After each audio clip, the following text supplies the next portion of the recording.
Faltam 18 dias para o dia da votação. Primeiro turno, dia 15 de novembro. E a partir de agora a gente conversa com o Tribunal Regional Eleitoral, com o assessor da Diretoria-Geral do TRE em Goiás, José Carlos da Silva, para falar sobre regras, enfim, tudo que está previsto para essa votação e também a atuação, né, da Justiça Eleitoral nesse pleito de 2020. Assessor da Diretoria-Geral do Tribunal Regional Eleitoral em Goiás, José Carlos da Silva. José Carlos, obrigado pela entrevista, o contato com a gente aqui em áudio e vídeo. Bom dia.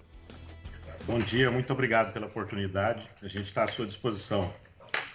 José Carlos, a nossa entrevista surgiu principalmente, claro, sobre tantos assuntos que nós temos para tratar, mas também sobre essa notícia de que a Justiça Eleitoral pode utilizar drones para combater algum tipo de irregularidade, principalmente no dia da votação, como boca de urna. Isso está previsto? Vai acontecer mesmo? É onde existe esse recurso. A verdade é que quando a gente fala a respeito de eleição, a gente tem que falar que nessa situação a gente tem que recorrer em todos os aspectos à tecnologia. Onde existe esse recurso, principalmente da Polícia Federal, fala-se em usar sim esse equipamento. Aqui não. Aqui nós não temos notícia. Tá. Não temos notícia que será utilizado. E aí o que é que define assim essas irregularidades no dia da eleição, como boca de urna e sem drone, enfim, né? Como é que a Justiça Eleitoral atua, Zé Carlos? A Justiça Eleitoral, ela sempre trabalhou em parceria com as outras instituições, né? Vamos falar, a começar dos próprios prédios de votação, aí vamos falar da Polícia Militar, vamos falar de Ministério Público. Então, um trabalho constante da Justiça Eleitoral é o trabalho de sensibilização dessas instituições para juntos poder tentar combater isso, né? Os ilícitos, eles são bem descritos nas normas, né? Nós temos um aplicativo, por exemplo, hoje, Pardal, que você baixa em plataforma iOS ou Android, que identifica que tipos de ilícitos devem ser combatidos. Mas o principal trabalho, sem dúvida alguma, é a sensibilização, e hoje com o Pardal a gente conta, para a fiscalização, conta também com o eleitor. Muito mudou, né, Zé Carlos? Imagino que o senhor já trabalha aí na Justiça Eleitoral há alguns anos. Digamos que aí, nas últimas 3, 4, 5 eleições, principalmente as municipais, acho que a gente viu uma diferença muito grande desses ilícitos, principalmente os no dia da eleição, né? Hoje está mais raro, né, Zé Carlos? Sim, a maior preocupação hoje em relação a ilícitos, nós tem sido em relação às fake news. Então, o que nós temos orientado? Nós temos um gabinete de combate a isso, onde o fato é apontado para a Justiça Eleitoral, ele é investigado imediatamente, chegou à conclusão, a gente tem um acesso, eu diria, quase que imediato de uma decisão judicial e já retira esse fato do ar, se for o caso. Mas a orientação nossa maior é para com o eleitor, que quando a gente consome informação, assim como qualquer outra coisa que consumimos, é importante que a gente observe a qualidade. Então, nós temos orientado que procure os sites da Justiça Eleitoral, TRE, TSE, acompanhe as redes sociais, né, no intuito de que venha consumir isso com responsabilidade. E apareceu uma notícia que fala que é urgente, que fala que aconteceu com aquele sensacionalismo, é a primeira coisa que a gente orienta a tomar muito cuidado, porque normalmente as fake news, em sua maioria, nascem dessa forma, né? Essa é a nossa maior preocupação. Os ilícitos tradicionais, vamos falar assim, né? Sujar a casa, pintar o muro, distribuir camiseta, distribuir canetas, brindes, isso aí eu diria que são já ilícitos tradicionais. A Justiça Eleitoral já tem uma experiência maior com isso, vamos falar. Nós divulgamos hoje, inclusive, Zé Carlos, um resultado de pesquisa feito aqui em parceria com a Sagres, pelo Instituto Diagnóstico, que aponta que mais de 80%, 82% dos eleitores em Goiânia, em média, é o que mediu o Instituto, não confiam nas informações que recebem pelas redes sociais. Eu, pelo menos, acho que assim como a Cileide, a gente disse, ufa, né? Que bom que pelo menos a gente entenda aí que os eleitores estão desconfiados, no mínimo desconfiados, com aquilo que eles recebem pelas redes sociais. É claro que a Sagres, outros veículos que checam as informações antes de publicar, também estão nas redes sociais, também querem apresentar suas informações nas redes sociais, mas é importante que o eleitor tenha consiga discernir, né? Consiga dividir, separar uma coisa da outra, aquilo que não tem comprovação do que passa por um processo de checagem. Na prática, a Justiça Eleitoral faz o trabalho de conscientização. É mais difícil tentar coibir as notícias falsas, Zé Carlos, porque muitas vezes quando se chega à Justiça Eleitoral, se tira do ar, o estrago já foi feito, né, Zé Carlos? Isso, o trabalho da Justiça Eleitoral, infelizmente, eu digo infelizmente porque também não teria uma outra forma, ele é subsidiário. Ele é subsidiário, que, como se diz, quando se lança uma notícia, não há como a gente coibir isso. Então, ela vem aperfeiçoando cada vez mais esse processo e esse mecanismo no intuito, eu diria, de diminuir o estrago. E para evitar o estrago totalmente, sem dúvida nenhuma, o trabalho maior é esse de conscientização. Esse número que vocês apontaram aí de que as pessoas não estão confiando, isso é muito bom, é um trabalho contínuo que necessita ser cada dia mais aprimorado, porque essa é a saída. Mas o que a Justiça Eleitoral pode fazer? Chegou uma notícia, nós já temos um grupo de combate a fake news, né? Ele é, em cada regional tem, centralizados todas no TSE, averigua-se isso, registra-se tudo no TSE. E se for algum caso de comunicação imediata com as plataformas de redes sociais, nós temos também esse acesso e já envia para eles para que seja retirado. Mas, infelizmente, como você disse, até aí já houve, vamos falar assim, um certo estrago. Sem dúvida nenhuma, o maior trabalho é a conscientização, é a orientação, a educação do nosso povo, onde reside toda a força na democracia. E o estrago tem que ser coibido ali no momento em que se pode, né? Porque nas redes sociais a gente sabe que as coisas que podem estar aparentemente grandes podem ficar ainda maiores e o estrago pode ser ainda maior. É claro que o trabalho é importante. Esse grupo que o senhor disse que está já montado para acompanhar, para verificar as notícias falsas, quem faz parte? Quem é que analisa isso na Justiça Eleitoral, Zé Carlos? O Tribunal Superior Eleitoral adotou como um determinado padrão em que fossem indicados servidores, principalmente envolvendo da assessoria de imprensa e comunicação social, e foram designados outros servidores, de preferência que têm mais experiência com o processo eleitoral. Então, chegou a notícia, se existe uma dúvida, esse servidor já foi orientado para poder deslocar, para poder verificar, se for o caso, até em loco, ou buscar diligência no intuito de confirmar ou não essa evidência. E não é só chegando a notícia por uma denúncia, é também o acompanhamento nas redes sociais, um intenso acompanhamento nas redes sociais, mas ela primordialmente está em cima da assessoria de imprensa e comunicação social do tribunal. Cileide Alves, pergunta sobre fake news, esse trabalho da Justiça Eleitoral ou qualquer outro assunto da Justiça Eleitoral. Zé Carlos aqui com a gente, Cileide. Eu tenho duas perguntas. Primeiro, ontem o TSE informou ao WhatsApp 1.020 denúncias, encaminhou 1.020 denúncias que recebeu de disparo em massa nessas eleições. Aqui em Goiás, teve registro de disparo em massa, denúncia disso? Não chegou para nós em Goiás o disparo em massa. Ele pode ter tido reflexo aqui nas nossas redes sociais dos usuários, mas partindo de Goiás nós não temos essa denúncia, não. Minha segunda pergunta é a seguinte, a gente está vendo aí as novas infrações, mas as velhas ainda estão ocorrendo. Eu estou sabendo de eleições no interior, para vereador especialmente, mas também para prefeito, que os postos de gasolina são a base da campanha eleitoral. Né? Os eleitores ganham um tanque cheio por semana, 2 tanques cheios a cada X dias, em troca de usar um adesivo, ou em troca de tirar um adesivo de outro candidato do carro. Isso é muito comum e a gente ouve muitas histórias. O TRE está sabendo disso? Tem providências a serem tomadas em relação a isso ou não consegue comprovar? Cileide, muito importante o que você está dizendo, essas velhas práticas, vamos falar assim, né? A Justiça Eleitoral ela não tem uma estrutura, mesmo em parceria com as outras instituições, para estar fiscalizando em absolutamente 246 municípios o tempo todo. Hoje nós temos, por exemplo, um cartório eleitoral que às vezes responde por 5 municípios, e tem um chefe de cartório e tem um juiz. Mas o que a Justiça Eleitoral fez e faz para isso, que é importante a gente deixar muito claro. Existe um aplicativo que pode ser baixado nas plataformas, pode ser iOS ou Android, o nome dele é Pardal. Qualquer pessoa de bem pode ser um fiscal e denunciar isso. Inclusive, você baixando isso na plataforma, ele é gratuito, ele tem lá o tipo de crime que ele acha que está sendo cometido numa linguagem bem popular. E por intermédio desse aplicativo, ele pode colocar até fotos ele não aceita uma denúncia anônima. Então, o que a gente tem procurado trabalhar em parceria com a sociedade? Que façam essas denúncias. Essas denúncias forem checadas, comprovadas, com essa materialidade, com essa fé pública, não tenha dúvida nenhuma que a Justiça Eleitoral ela vai apurar isso. Então, esse pardal, com o uso de tecnologia, como ele comentou a respeito do drone, a tecnologia tem sido utilizada em todos os segmentos, né? E na Justiça Eleitoral não tem sido diferente. Então, esse aplicativo Pardal permite que a pessoa faça denúncia com o próprio celular. Hoje, qualquer evento, aconteceu lá, vou citar um exemplo que saiu lá, o cavalo não aguentou o peso da carroça, levantou. O pessoal já tira foto. Então, dentro dessa postura da população, foi lançado esse aplicativo Pardal, concitando a população a ajudar a Justiça Eleitoral.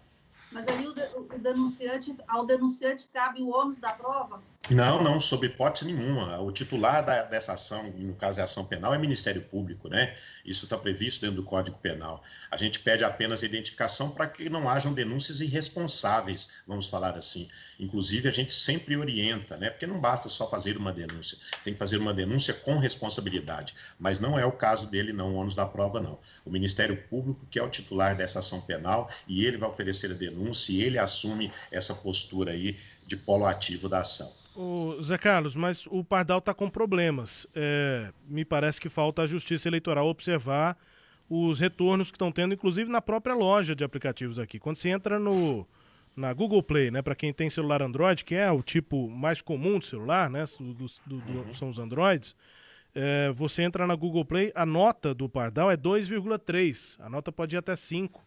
E a maior parte das notas que os usuários dão é nota 1, que vai de 1 a 5. E aí tem os comentários aqui. São comentários muito semelhantes ao nosso colega aqui de trabalho, Virley Alves, que está tentando já há semanas fazer denúncia sobre carro de som volante. Não tem ninguém em cima dele, não tem candidato em cima dele, só o carro de som com o jingle lá do candidato, isso não pode mais, né?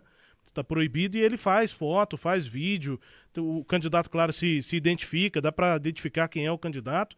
Ele tenta mandar pelo Pardal e não consegue. O relato do Virley é parecido com outros dos comentários que estão mesmo lá públicos na loja de aplicativos do Android. O Virley diz o seguinte, o Zé Carlos, quando chega na opção dos dados pessoais e pede o CEP, ele não reconhece. Nenhum CEP que coloca dá certo. Outras pessoas já reclamaram no próprio aplicativo. Aí tem vários comentários dessa semana agora, de poucos dias atrás.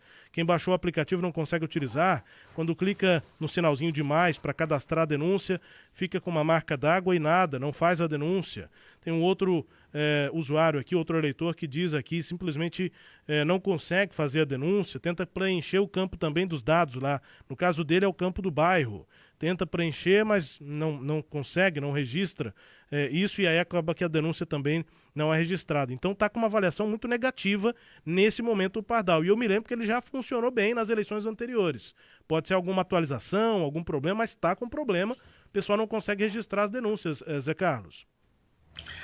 Muito importante você comentar a respeito disso. Esse uso de tecnologia e com essa correria, a Justiça Eleitoral teve que tomar até algumas medidas ortodoxas. Eu diria que a gente foi meio que forçado a criar opções, principalmente para atender o eleitor.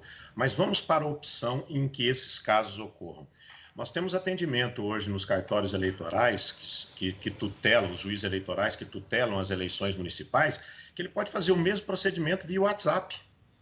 Então, a gente orienta que procure, né, no cartório eleitoral, lá no site do TRE, que está sempre no ar, tre-go.jus.br, tem lá, né, atendimento via WhatsApp. Clica lá em cima, é o WhatsApp Business, tem até situações de chatbot, né, e ele pode, sem dúvida nenhuma, fazer a mesma denúncia, anexar comprovantes e enviar para o cartório eleitoral. Fica aqui como opção. Agora, essa dificuldade que existe, não tenha dúvida nenhuma que os desenvolvedores disso, junto na Justiça Eleitoral, estão trabalhando. As avaliações, elas são consideradas, né, e são também avaliadas, às vezes, se é uma falta de uma orientação. Porque a maioria dos apps hoje, seja ele da Justiça Eleitoral ou não, eles têm que levar em consideração o aspecto de serem intuitivos, de serem fáceis, né, e não colocar tanta técnica. Mas eu só gostaria de deixar bastante registrado para as pessoas que estão ouvindo, que façam uso também do WhatsApp da Justiça Eleitoral, de todos os cartórios eleitorais, estou dizendo no estado de Goiás. Onde eu obtenho? No site da Justiça Eleitoral. Clica-se lá, no WhatsApp, já sai na hora o WhatsApp Business e faz o mesmo procedimento. detalha lá escrevendo o que é e já manda o comprovante junto também. Isso é importante, né? Ter essa alternativa pelo WhatsApp é importante. O WhatsApp bem difundido, todo mundo vai conseguir fazer a denúncia se o Pardal não atender. Eu registrei aqui para o senhor também, porque as reclamações estão lá, Zé Carlos, e o aplicativo continua sem essa correção. A gente não sabe se a parte da Justiça Eleitoral que trata do aplicativo, enfim, da tecnologia da informação, já está trabalhando para corrigir o problema. Aí eu passei para o senhor, porque talvez se o senhor levar para cima aí dentro da Justiça Eleitoral, quem sabe o aplicativo seja resolvido, né, seja consertado mais rapidamente. Eu estou no site do TRE aqui, ainda não encontrei, mas aí eu vou conversar com o Brasil, né, o nosso sempre nos auxilia bastante aqui, o Brasil Nunes, para ele nos passar aqui os números de WhatsApp. Nós vamos também difundir o número do WhatsApp aqui. Aí é um WhatsApp por cartório eleitoral, foi isso que o senhor disse? Isso, um WhatsApp por cartório eleitoral. A Justiça Eleitoral, logo que entrou na pandemia, foi uma das coisas que foi adotada. E por que do WhatsApp? Não existe aplicativo de maior aceitação ou de mais comum em termos de utilização, tá? Sem dúvida alguma, o Brasil tem condições de pegar e falar isso. Retornando um pouquinho que você comentou a respeito das críticas que chegam, olha, não tenha dúvida, é uma postura da Justiça Eleitoral, principalmente no aspecto de governança da Justiça Eleitoral, pegarem essas críticas e observá-las como oportunidade de melhoria. A gente leva em consideração, sim, temos as nossas dificuldades, né, em área, que seja na área de TI ou qualquer outra área, mas existe também essa disposição nossa nesse sentido. E a gente agradece aí, por exemplo, a imprensa que pode nos auxiliar em relação a isso. E o Brasil, sem dúvida alguma, vai te dar isso aí por WhatsApp mesmo, né, de como pode fazer essa denúncia. Sem dúvida, sem dúvida. A gente vai ajudando aqui, trabalhando juntos, inclusive, né? A gente tem de pegar as denúncias e enviar para os canais adequados aqui. Sileide, eu vou passar para regras aqui, definições, se o Zé Carlos conseguir nos ajudar, nos responder sobre o dia da eleição, algumas mudanças aí por conta da pandemia. Você tem mais perguntas sobre essa fiscalização, as denúncias? Não, né? Não tem não. Pode seguir. Zé Carlos, eu queria saber uma questão que é bem simples, mas importante. Os horários de urnas abertas, se você tiver isso, no dia 15 de novembro para votação, e me parece que há um horário especial para os idosos, até por conta da pandemia, Zé Carlos. Perfeito. Se você não se importar, eu posso falar de todas as alterações previstas. Tá. Então, veja bem, a primeira delas, sem dúvida nenhuma, é o aumento do horário de votação em 1 hora. Nós teremos votação a partir das 7 horas da manhã até às 17. Outro detalhe é que o horário compreendido entre 7 da manhã e 10 horas da manhã é um horário que os idosos têm preferência, a gente tem procurado orientar que os idosos compareçam nesse horário. Outra coisa que é muito importante, eu gostaria de contar até com a ajuda de vocês, é isso. Nós estamos falando de uma eleição municipal, onde chega lá eu voto numa chapa de prefeito e vice-prefeito e para vereador. Diferente de uma eleição geral, onde a gente tem que votar em 6 candidatos. Presidente, governador, deputado estadual, deputado federal e até 2 senadores. E também como forma para poder ter maior dispersão no dia da votação, embora Goiás seja 100% biométrico, não será utilizada a biometria nessas eleições. Não será utilizado como forma também de dar maior celeridade. Haverá a higienização antes e depois das pessoas, eu digo das mãos das pessoas que tiveram contatos ali com a urna eletrônica. A gente pede que compareça com máscara. A gente pede que leve a sua caneta, se assim entender. Se não tiver caneta, teremos canetas higienizadas no dia. Haverá adesivos do distanciamento social exigido. Haverá uma pessoa em cada local de votação. O que é um local de votação? É um colégio, né? Tentando fazer esse trabalho de sensibilização para evitar aglomeração. E a Justiça Eleitoral... Inclusive nas filas, Zé Carlos. Vai ter uma pessoa olhando as filas. A ideia é que não tenha filas, mas se tiver, vai olhar filas, sim, sem problema nenhum, orientando para que haja o distanciamento social, que evite aglomeração, principalmente dentro do colégio, né, vamos falar assim. Então, houve um protocolo, e tem um protocolo rígido de segurança sanitária estabelecido pela Justiça Eleitoral no país inteiro, para que a eleição não seja um elemento propagador dessa doença. Então, sem dúvida alguma, o que teremos para essa eleição são mudanças, eu diria assim. Zé Carlos, assessor da diretoria-geral do TRE aqui em Goiás. Zé Carlos, quem não for votar por medo da pandemia, paga multa? Vamos lá. É importante a gente falar a respeito de justificativo. Primeiro, Se eu não for votar no dia da eleição, não vou entrar no mérito da ausência, o porquê que não foi votar, eu posso justificar por um aplicativo chamado E-Título. Esse aplicativo ele passou por alguns problemas, já está no ar agora, inclusive com foto. É um documento que pode ser utilizado para comprovação de identificação no dia da eleição. Então, eu posso fazer essa comprovação se eu não estiver no meu local de votação no dia da eleição. Caso contrário, eu preciso justificar por um outro motivo que não seja estar ausente no meu local de votação, eu teria até 60 dias após a eleição para também, por intermédio do E-Título, fazer essa justificativa. Justificou, não tem a multa. A multa só existe se ele não votar e se ele não justificar.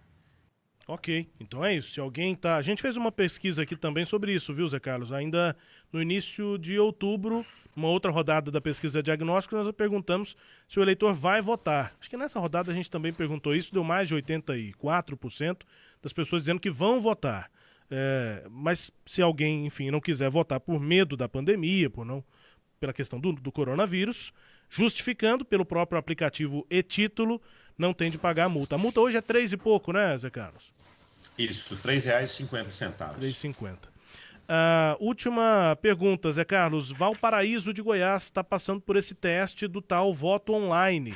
Valparaíso de Goiás junto com Curitiba e São Paulo. Como é que esses testes vão ocorrer nessa eleição e qual que é o entendimento da Justiça Eleitoral para a possibilidade de voto online, Zé Carlos? Bom, veja bem, nós temos um país hoje que já cuida com eleição online, considerando smartphones.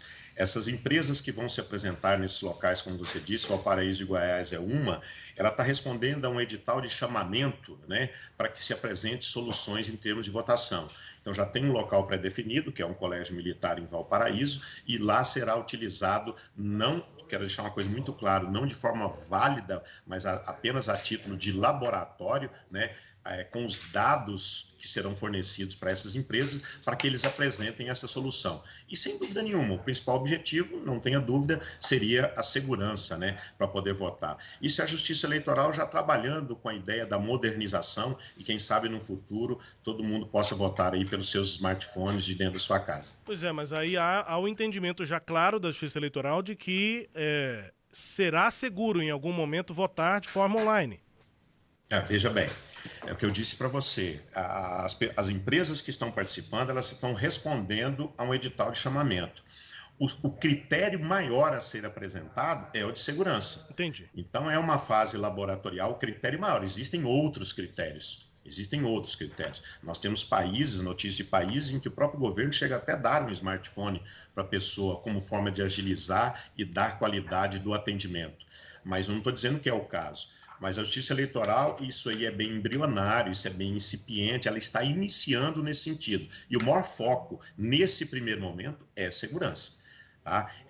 Você fala assim, ela vai chegar num determinado ponto que vai garantir a segurança? Essa é a intenção, mas está iniciando agora, né? É como se diz, nasceu essa semente, vamos falar assim. Tanto é que não é uma licitação, não é nada, é apenas um edital de chamamento em que as empresas podem propor soluções dentro dessa área e visando principalmente a segurança. É algo que chama atenção, né? Transação bancária, dificilmente eu vou na minha agência faço todas pelo meu smartphone, enfim, tá? É uma possibilidade, mas, como disse o Zé Carlos, é um processo de teste, né? Principal critério, portanto, segurança neste momento. Assessor da Diretoria-Geral do Tribunal Regional Eleitoral de Goiás, o TRE, José Carlos da Silva. Zé Carlos, muito obrigado pela entrevista aqui. Sempre bom conversar com o TRE. Estamos prestes a ir para o voto e nós precisamos estar preparados, inclusive sabendo como é que a Justiça Eleitoral está se apresentando e organizando esse pleito. Zé Carlos, obrigado pela entrevista. Bom trabalho aí. Muito obrigado. Bom dia a todos. Bom dia. Obrigado pela entrevista. Tribunal Regional Eleitoral, entrevista aqui no Manhã Sagres com o assessor da Diretoria-Geral, José Carlos da Silva. Destaque a íntegra dessa conversa, você confere no portal sagresonline.com.br e também como podcast, lá na playlist do Manhã Sagres, no SoundCloud, soundcloud.com/sagres730. Lá tem a nossa playlist com todo o nosso conteúdo.